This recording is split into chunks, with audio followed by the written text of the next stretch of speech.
Hello, friends and colleagues. I'm Dr. Benjamin Scarf, chair of the Thomas B. Hagen Department of History at Mercyhurst University in Erie, Pennsylvania, and vice president of the Pennsylvania Historical Association. While the association dearly misses gathering with you in person, we've deemed it prudent to once again deliver this year's conference in a virtual format. We didn't want that to keep you from exploring a historically interesting location in the Commonwealth, however, so I'd like to introduce you to Erie, Pennsylvania, this year's virtual host city.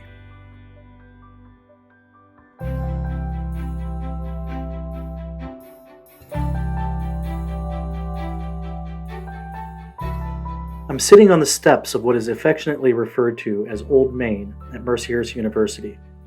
Mercyhurst has its own interesting history, having been founded in 1926 by the Sisters of Mercy. The university welcomed its first 23 students, all women, that same year and has admitted co-ed classes since 1969.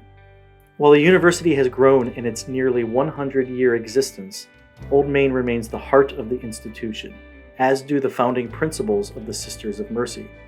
Here, we strive to merge faith with reason, honor and celebrate diversity, appreciate the dignity of work, and to commit ourselves to serving others. Today, Mercyhurst is just one of 4 universities in the Erie area. This thriving intellectual environment belies the humble beginnings of Erie, Pennsylvania. Follow me and we'll explore those beginnings.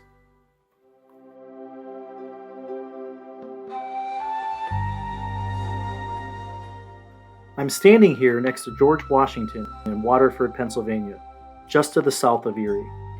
Washington's travels are well known in southeastern and southwestern Pennsylvania, but it might surprise some of you to know that young Washington traveled to northwestern Pennsylvania as well in the 1750s. When he traveled here, it was as a British agent in that nation's quest to wrest control of the Ohio River Valley from the French. Come explore the Fort Le Boeuf Museum, where you can learn all about this region's early historic settlement by the French and then British, along with rich Native American communities that thrived here long before Europeans arrived.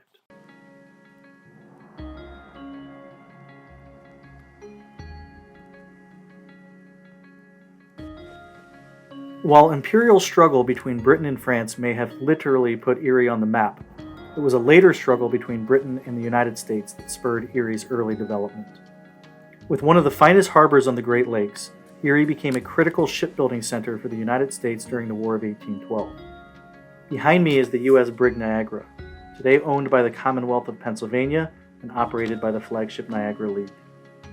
In 1813, the Niagara was pivotal in Oliver Hazard Perry's victory at the Battle of Lake Erie.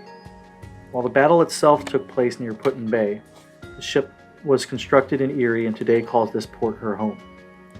While the ship is currently quite literally under wraps due to COVID restrictions, the flagship Niagara League plans to have her operating as normal during the 2022 sailing season. Despite the Niagara's hiatus, the flagship Niagara League has remained busy.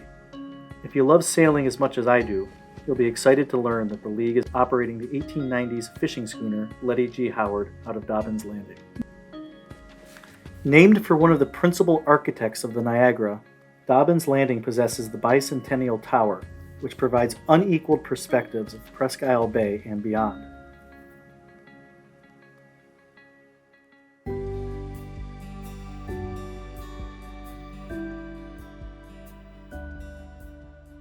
Erie's maritime history led to the construction of a number of lighthouses to assist its growing shipping industry after the War of 1812. Behind me is the Presque Isle Lighthouse, one of several of these remaining. Completed in 1873, this lighthouse continues to serve as a working aid to navigation today. Come climb the 78 steps to experience a breathtaking view of Lake Erie.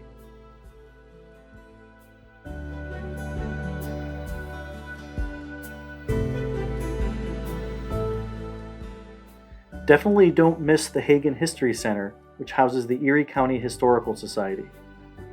The center contains an increasing number of exhibits and historical structures, including the breathtaking Watson Curtsey Mansion and the Wood Morrison Home. Explore a wide variety of exhibits, including ones highlighting the Civil War in Erie County and the Erie Extension Canal, amongst many others. If you're interested in research, the Hagen History Center houses extensive archives and a modern research library.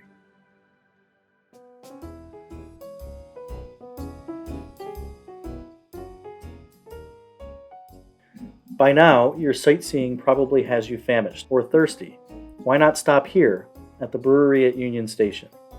The brewery offers a fantastic menu complete with its own craft brews, all within Erie's Union Station, completed in 1927.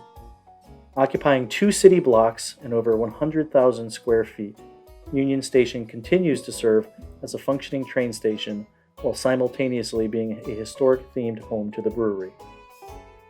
While you eat and drink, feel the historic ambiance and imagine Franklin D. Roosevelt, Harry Truman, or Babe Ruth coming through the door, because each of them did.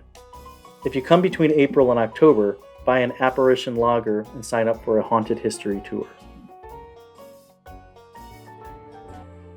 I hope that you've enjoyed your brief tour of Erie, Pennsylvania's history. I barely scratched the surface, so see what else there is to visit by exploring websites such as Erie Yesterday at erieyesterday.org. And please remember to register for this October's Pennsylvania Historical Association virtual conference, which begins on October 14th. I'll see you there.